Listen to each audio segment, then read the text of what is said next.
পৃথিবীতে সবচাইতে শ্রেষ্ঠতম দোয়ার স্থান হলো মা বাবা।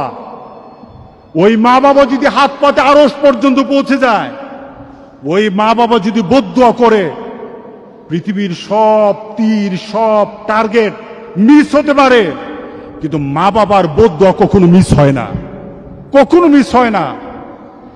আর সন্তান মা বাবার জন্য যখন দোয়া করে, পৃথিবীর কোন হুজুর, পৃথিবীর কোন বুজুর্গ ব্যক্তির দোয়া কবুলের ব্যাপারে সন্দেহ থাকতে পারে, কিন্তু সন্তান যখন মা বাবার জন্য দোয়া করে, এই দোয়া আল্লাহ ফেলে দেয় না।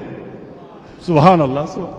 কারণ মা বাবার এই দোয়াটা শিক্ষা দিয়েছেন স্বয়ং আল্লাহ সুবহানাহু ওয়া তাআলা, রব্বির হামহুমা কামা রব্বায়ানি সগীরা।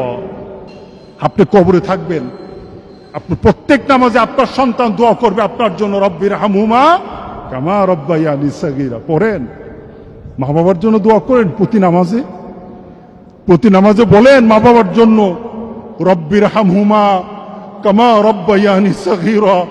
আপনি দোয়া করেন, দেখবেন আপনার দোয়ার কারণে আপনার সন্তান আপনার জন্য দোয়া করছে। আপনাকে আল্লাহ যেন এমন সুযোগ করে দেয়, এমন কুলাঙ্গার সন্তান যেন আমাদের সন্তানগুলো আল্লাহ না বানায়। সবাই বলেন আল্লাহুম্মা আমিন। আপনার দালান, আপনার বাড়ি, আপনার সম্পদ, আপনার ব্যবসা, আপনার পৃথিবীর প্রতিপত্তি যত কিছু আছে, সব আপনি দুনিয়াতে ফেলেই চলে যেতে হবে, কিন্তু সন্তান কিন্তু আপনাকে ছেড়ে দিবে না। সন্তান আপনাকে ছেড়ে দিবে না। ভালো সন্তান রেখে যাবেন, কবরে শুয়ে শুয়ে আপনার সন্তানের দোয়া পাবেন। খারাপ সন্তান রেখে যাবেন, কবরে বিপদ বিপদ বিপদ চলতেই থাকবে। আল্লাহ আমাদের সবাইকে হেফাজত করুক। আমিন বলি, আমিন বলি।